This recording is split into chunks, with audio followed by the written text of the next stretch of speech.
Hey, chaotic way to start a stream, but shout out to everybody in here. My name is Alam. Welcome to Toronto Hoop Talk live stream. Today we have a trade to talk about. Brandon Ingram is a Raptor. I see the chat is already filling up. Shout out to James. James says, "What the fuck is Masai doing?" We're gonna explore that.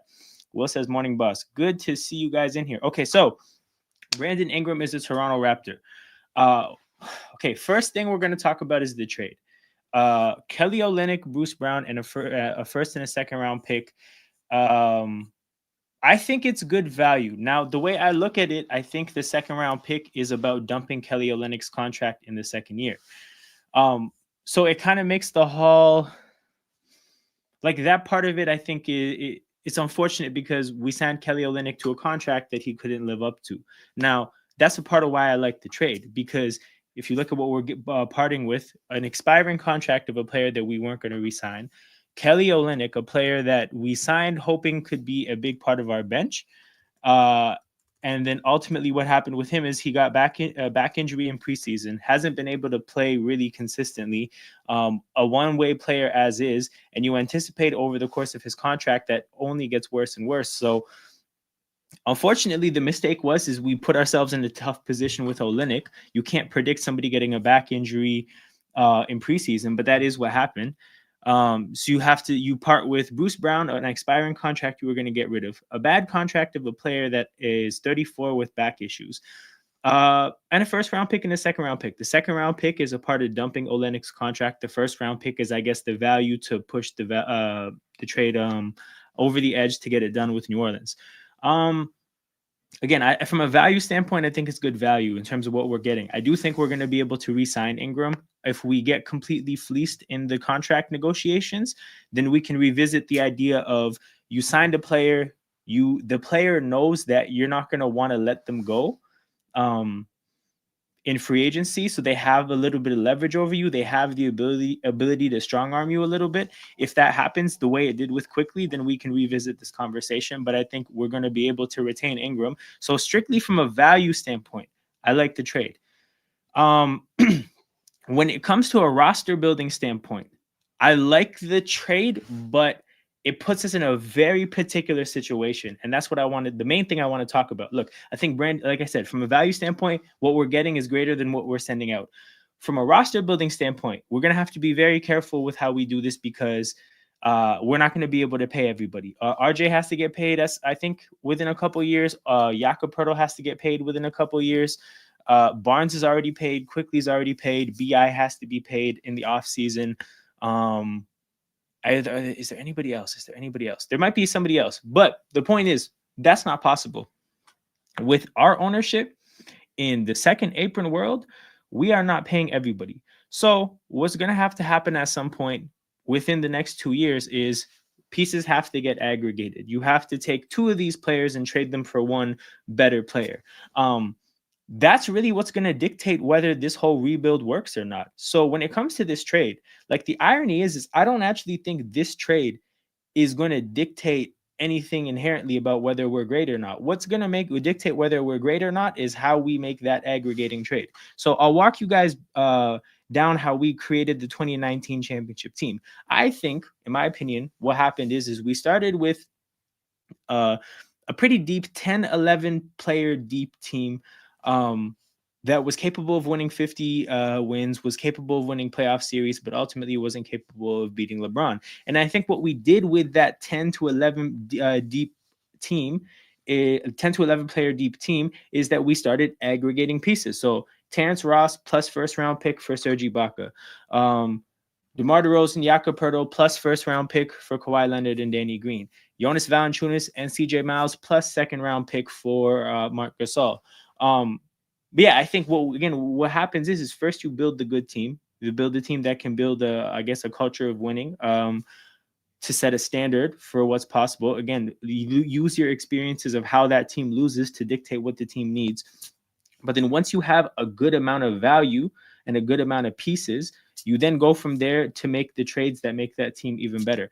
I think this is a pretty good step forward to that end goal, because if you look at where we're at as a team now, you got Jakob Pertl, Brandon Ingram, Emmanuel Quickly, RJ Barrett, Scotty Barnes, Grady Dick, Jacoby Walter, whoever we get in the first round, whatever, and then that's 8 right there. Whatever we can get from Mobo, Shed, Jamison Battle, Chomche, all these pieces together. We have, I think, another draft pick at some point.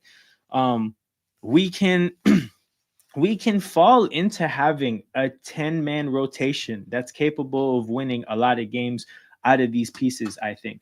And then again, how we go from trading those pieces into the real championship caliber pieces will tell you everything about this deal. And that's really where my mind is when it comes to this trade. How can let this set of players play together, see what happens, and then from that point, how do we make the trades that make this a championship roster? But I think I guess the issue is, and the difficult situation that the trade put us in, is that it puts a timeline on when that happens. We're not going to be able to take our time and slowly go about the trade market at our own pace. Before RJ and Jakob Pertl have to get paid, one of those trades need to happen. Because again, we have Scotty Barnes under a big contract. We have Quickly under a big contract. We're about to pay BI. We can't at that point then pay for RJ Barrett and pay for Jakob Pertl.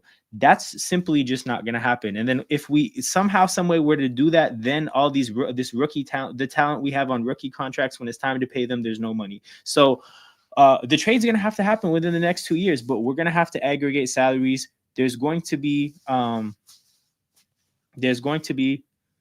on, James, has the stream not started for you? What? I've been going for like a good 7-8 minutes now. But yeah, so when that happens is going to be the big deal. I guess another consideration to make is the age of Brandon Ingram. Brandon Ingram is going to be 28 in the year 2025. When he is so that places him as 2 years younger than Jakob Pertl. So I think some people would assume that we're trying to build a core, or we would try to add pieces around the age of our core. If anybody else is having the same chat or the same stream issue or chat issue as James, feel free to put that in the chat. If everything is going great, that would be awesome if somebody put that in the chat as well. But yeah, so if you look at the rest of our pieces, Emmanuel Quickly is 26 this year. Ochai, I didn't even mention Ochai in that list of players, by the way. Ochai is 25, RJ is 25, Jamison Battle 24, Scotty Barnes 24, Mobile 24, everybody else 24 and under. So most of this core is 26 and under. And a lot of people would look at our team and they would see Jakob Pertl at age 30 and say, clearly that's the odd man out. And that's the piece that we're going to trade and bolster the young core. By trading for Ingram, we've actually, I think, kind of put the signal out there that, no, we're not inherently just going to look for young players. Ingram is kind of a halfway point between Pertl and the younger core. It definitely means that next year the goal is to be good. That part is clear. There's no such thing as tanking with Brandon Ingram. So we've made it pretty obvious that we're going to try to be good next year. And then the other thing we've made obvious is that we need to trade some of these pieces at some point. Because again, we can't pay Brandon Ingram and then pay RJ Barrett and then pay Jakob Pertl. It's simply just not going to work that way. So somebody's going to get traded at some point. It has to happen before RJ gets paid. I think the fact that we've retained RJ at this point, it probably is a sign that we want to keep him. I've kind of long held the fact that if you trade for a player that needs to get paid, you probably have to send RJ the other way. That didn't happen, and I guess I'm wrong about that. But yeah, the subsequent trade has to happen. When the subsequent trade does happen, that's really going to be what dictates whether this team is great or not. James says it's more chaotic trying to follow Masai. That's interesting, James. Feel free to get your thoughts in the chat. I'd love to hear about them. I'm thinking that, so I feel like I understand where, at least what Masai is trying to accomplish. I think this is about buying low on Ingram. I think if you believe in Brandon Ingram, the player, then the value of the trade is pretty good. Obviously, it'll be a question from person to person. Like it won't be the same for everybody in terms of how much you believe in Brandon Ingram. But truthfully, I don't mind the piece at all.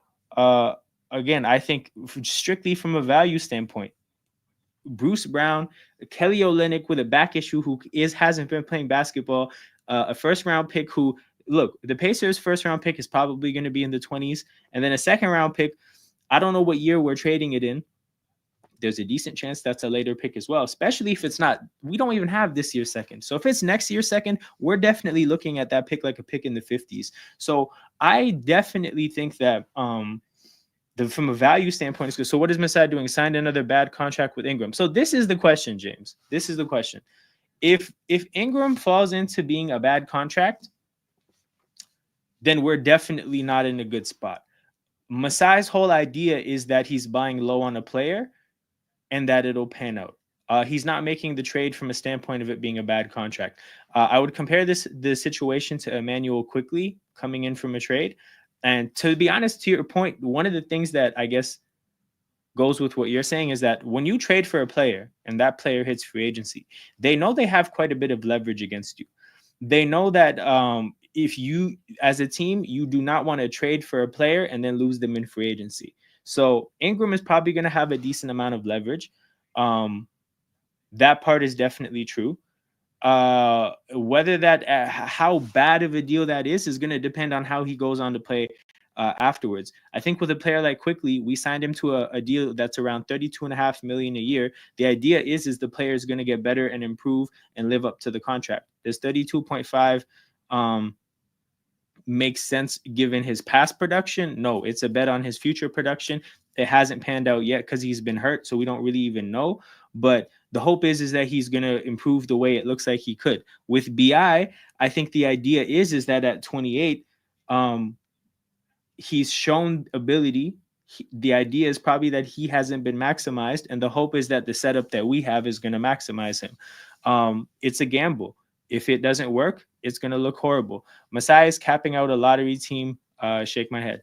So when it comes to Masai capping, okay, so the thing about this trade, though, James, I'm under the impression that the thing that helps with this, like the interesting thing about this deal, and actually I should have talked about this earlier, BI is not going to affect the tank because he's not healthy. And I'm pretty sure the understanding is that not easy to trade overpaid players with the new harder cap. This is true. So, but this is the thing, though. When you talk about capping out a lottery team, I'm pretty sure Brandon Ingram is not going to play much this year. And I think that's probably what the Raptors are hoping benefits them in contract negotiations. And the idea is you trade for Brandon Ingram, you get value for next year. You can still be bad this year. As a matter of fact, if Ingram doesn't play much, losing Bruce Brown and Kelly Olynyk makes us worse right now. It helps us be a better tanking team right now. So that's like a big part of the thinking for me is that BI comes in, he's not healthy.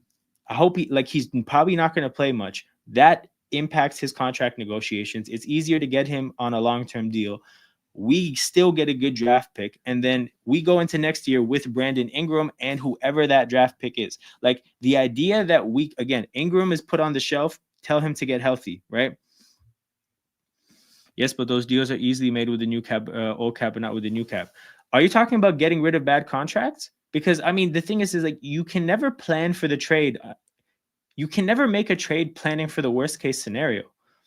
You can't go into these deals being like, well, which contract is easy to get rid of if things don't work out? If things don't work out, you're just fucked. Like generally, like I remember hearing a football, I forget which football coach it was. The expression is like, you never plan for fuck, because if you're fucked, you're fucked. In terms of if this is supposed to work, I think that's the plan, though. The plan is for BI to sit down and get healthy. The plan was to lose Bruce Brown and Kelly Olynyk so that you're worse this year. To come back next year with a top draft pick from the lottery with Brandon Ingram, you add that to what we have. Maybe there's a subsequent move that gets made. Raps will be a middle of the road team that will not be able to contend. So I agree with the not be able to contend part. But what is middle of the road to you? Like, do you think historically in like the Eastern Conference, the 3 seed teams that win like 50 games, but they're not serious contenders, would you say those are middle of the road teams? Because bro, James Welch, this is what I'm thinking we're building towards with this team. We're building towards Lowry and DeRozan Raptors, where they're capable of playing good basketball in the regular season. They're capable of winning playoff series, but then they don't get it. They just cannot. They cannot get it done versus actual contenders like Cleveland. I think that's the team we're building now. The thing is, that's progression from where we're at right now. And then when we get to being that team, we can make the further moves. Like I said, you can make the Terrence Ross and a first round pick for Serge Ibaka move. You can make the Lowry and the DeRozan, Pirtle, and first round pick for Kawhi and Danny Green move. You can make the Valanciunas plus CJ Miles and a second round pick for Marc Gasol. You have to be the 50-win team that just can't get it done first to then be able to make hold on. Look at the D from a starting lineup with RJ Ingram. Okay, that's fair. That's fair. That was an old comment. Okay, maybe there's an issue with the chat because James, I also got this comment. When does this chat start? I got it like 7-8 minutes late. So maybe there's an issue with the chat. I don't get why we didn't accept the first trade offer for Wiggins. First one pick, both of us can. Yeah, for real. We both got trades. Look at the defense from starting lineup with RJ Ingram, IQ Ingram, McGrady. This is a fair point. Got to hold my hands up at this. Ingram is not going to be somebody who, he's not a defensive piece, and we don't have a lot of defensive pieces. And look, not much to say about this. You got to hold your hands up. That's going to be something that has to be addressed in the future. What's up, Jez? What's up, bro? We got a deal over the line. We got somebody who's injured, who's probably not going to impact the tank. We can run it back next year. You are way behind. So no, this is the thing, James. I'm hitting every comment as it pops up in my StreamYard. So it's getting to me late because all these guys, their chats are coming at the time that they're sending them. But I'm clicking every comment as it appears in StreamYard. Like, even if you look over here, with this chat, when does this chat start? I got it at 9:26, or when I was 7 minutes into the chat, into streaming. So it's getting to StreamYard late. Butler first game back that's wild. That's wild. But yeah, we're definitely gonna have a financial breakdown at some point. So we're gonna go through the salary cap situation, assume what we're gonna have to pay Brandon Ingram to stay, and then see the positions that it puts us in terms of what we have to do, in terms of trading a player before it's time to pay them, if we have to pay them, what that means. But like I said, I think my vision for this trade is, I hope Brandon Ingram doesn't play much this year. I hope he stays just in the rehab room, in the gym, get healthy, work on your game, let us lose games, and let's run it back next year with a top draft pick and Brandon Ingram. And then once we see what that team looks like, we can make moves from there. Like I said, I think what's going to have to happen is again, the way we're setting everything up, there's going to have to be a big trade made next offseason. So however this team plays next year, next offseason, we're going to have to make a decision about Jakob Poeltl. We're going to have to make a decision about RJ Barrett. That's going to have to happen next offseason because there's not too much room to delay that process even further. So, yeah, when that happens, like I said, I think that's really going to be the thing that dictates whether we're going to be a good team or not. I don't think this trade 100% dictates one way or the other whether we have contention in our future. Like, to the most pessimistic people that think this completely screws us over, I can't completely understand that. To the most optimistic people that think this is a home run, it's definitely not, because it doesn't make us contenders. But it puts us in a position where if this works, again, you can envision this roster being 10 and 11 players deep within 12 months. And if that were to happen, we then have a platform to make further moves. That's my view on this trade. Now, again, the big spot for like disaster is if Ingram plays this. Here's the thing. This is the worst case scenario. If Ingram plays this year, stays healthy for the rest of the year, plays his best basketball, plays his way into a really good deal, and then starts missing time next year, that would be the absolute worst case scenario. There's obviously downsides, like there are to everything. But yeah, I'm not overly against this trade. I think something you have to keep in mind is that we have to resort to the trade market for moves, and we are not in a position right now to be making home run swings. But I think if this trade works out, it puts us in a position to potentially make home run swings in the future. So that's again why I'm okay with the fact that with the idea of gambling on the fact that Ingram misses time this year. It helps us get worse because we don't have Bruce Brown and Olynyk. We get him, hopefully not too bad of a contract, and then next year we run it back with a top draft pick and Brandon Ingram. Like what I've seen with us winning these games as of late is that we needed to get worse. We needed to get some of these older veteran role players out of here. We got Olynyk and Boucher out of here. I'm looking at Olynyk and Bruce Brown. I'm looking at the team right now. It would be nice if we could find a deal for Chris Boucher because again, without those veteran bench pieces, we will lose games. Because again, I don't think Ingram is going to play much this year, and I think that's by design. You want to get really like conspiracy theory about this. I completely think a part of this trade is the fact that they can part with pieces that are playing right now for a piece that isn't going to play right now. I think this is a tanking move. Like I definitely think that this move is in line with tanking. BI is not a good fit, injury prone, and has declined a lot. So the not a good fit part. You made the comment about the defense earlier and how he doesn't fit what we need from a defensive standpoint. Offensively, do you think he's also not a good fit offensively? Because I don't think he's gonna be afforded the opportunity to be a chucker on this team. Like if he maintains that he wants to shoot like I don't know. Like if his idea is that he wants to come to a team like this and shoot 20 shots a game, I don't think that's gonna work.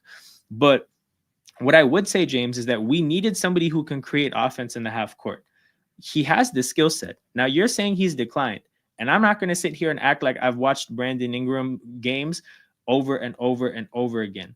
But I'm under the impression that that's his skill set. Look, if he's fallen off and he's just not that player anymore, then fair enough, James. Like you've watched some of the games recently. I definitely haven't. But we need somebody who can generate half court offense. He is somebody that can generate half court offense. Now, if he takes too many shots away from other players, that could have a negative impact. But we needed somebody like this. We do need this skill set. Like we criticized to a certain extent Scotty Barnes and other players at times because you can't just throw them the ball in the half court and say, go get us a bucket. In theory, Ingram is supposed to have that skill set. Again, I haven't watched a ton of, like, I can't say I've watched any Pelicans games in the last 2 years, aside from when they play the Raptors. So if that's gone all of a sudden, then yeah, it is what it is. We're about to get screwed. But yeah, I'm not mad at getting a half court scorer, a buy low at a, in a buy low situation. I don't think we parted with that much. So we're gonna have to see how it works. Also, I realized I missed Time to Shine's comment. Big up Time to Shine. Good to see you in here. My guy said, bro, it happened. For sure, man. For sure. It definitely happened, but we still tank. So this is the vision, James. This is what we're talking about.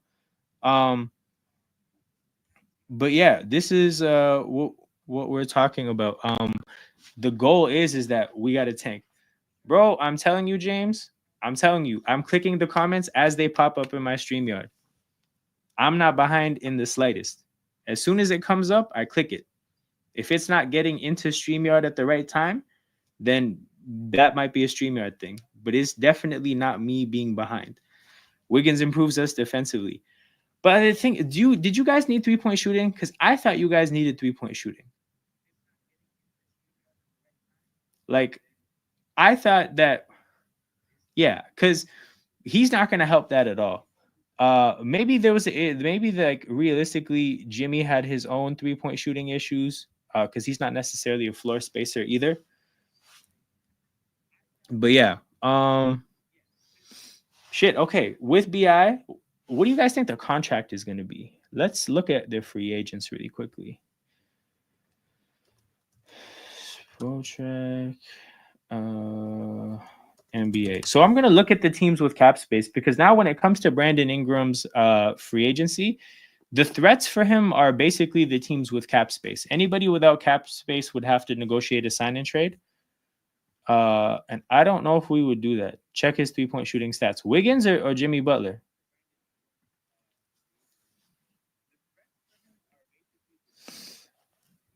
But yeah, the only threats are the teams that have cap space. Hold on. You were talking about talking about trades we made in 2018. Those trades were easier to make under that version of the cap. But okay, hold on. Are those not? But what is it? What about those trades? Because they weren't lopsided salary trades. The salaries were matching. Like my understanding of those trades is that those were buying trades. Like we're seeing buying trades right now. When you take players, add draft picks to them, and then trade those, like trade that package for a player that's better than the players in the old trade. What about the new salary cap prevents those things from happening? I mean, look at the Valanciunas trade. Is that not a smaller version of that same concept? Let's see the Valanciunas deal.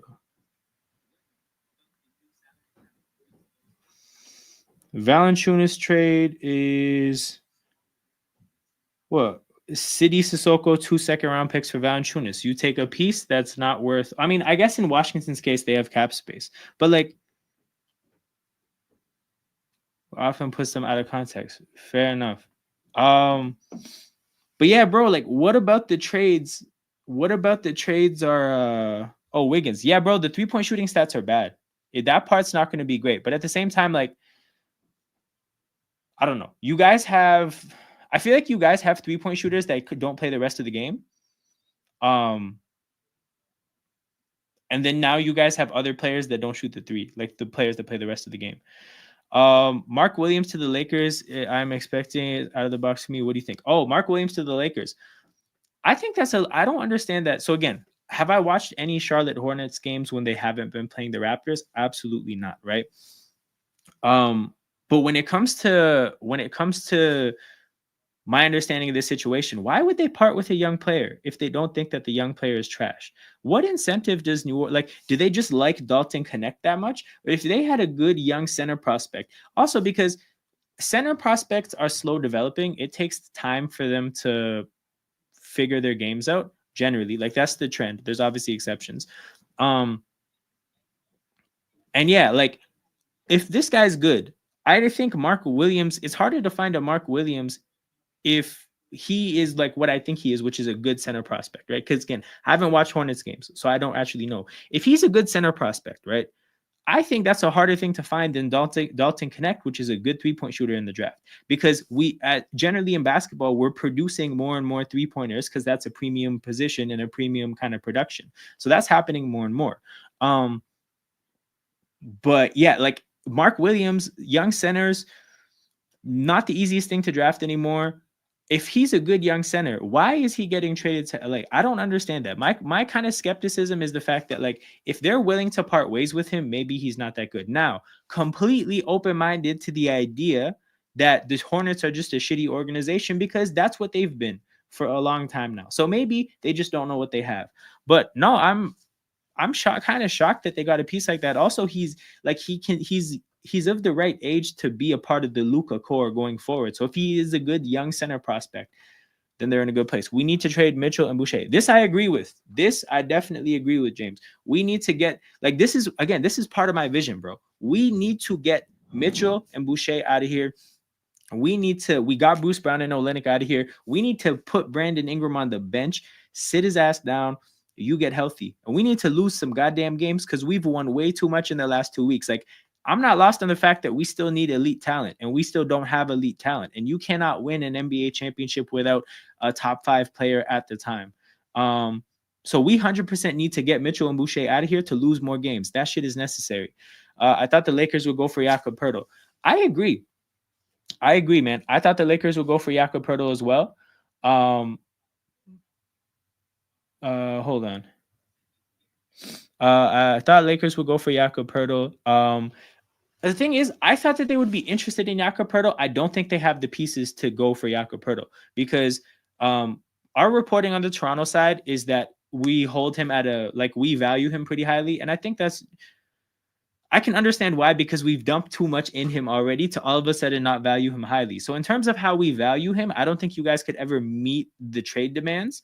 Considering the fact that you have other moves to make. Like if you empty out your resources for Jakob Poeltl, you still need to make further moves. So it's kind of like, it's not really worth it for you guys to meet what our price is.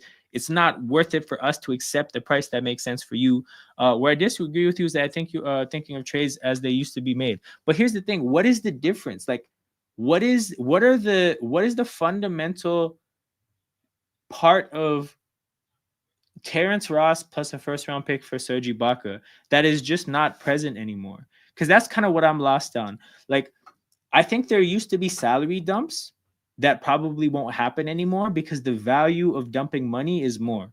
Like, sorry, the value of dumping money is greater in the second apron era. So if I want to get rid of, like, for example, when the Raptors dumped $27 million of DeMarre Carroll on Brooklyn, that cost us a first and a second round pick. I think if you want to dump $27 million in this year's or in this CBA, you can't dump $27 million for a first round pick and a second round pick.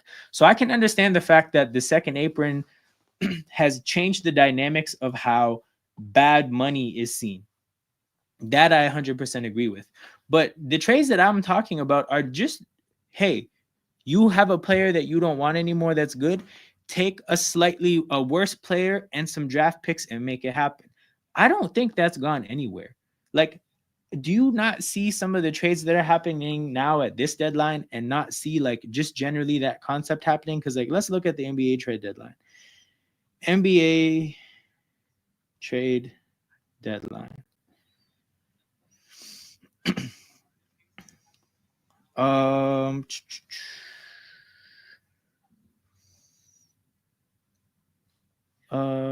Jericho Sims to the Bucks. Where is it? Where's the okay? So for example, right, like Jimmy Butler for Andrew Wiggins, Kyle Anderson, PJ Tucker, blah blah blah. Like, is that trade not just the Warriors found some other teams to put together a package that was less than Jimmy Butler in terms of value because Andrew Wiggins, Kyle Anderson, PJ Tucker, no, that together, like, that's not worth what Jimmy Butler is worth. But we're just going to take lesser pieces, add some draft capital, bundle a higher volume of lesser pieces, and then trade for a greater piece. Like, is that not what that trade is? Because that's all I'm talking about. Like, you put together Terrence Ross and a first round pick, you can get Serge Ibaka. Like, what about that doesn't exist anymore? What else do we have? Dennis Schroeder. Like, I'm looking at some of these other trades.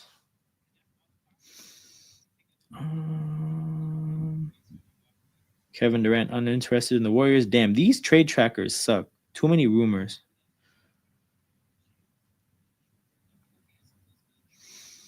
NBA trade deadline trades. Okay, I got a grades page. Surely this has all the trades.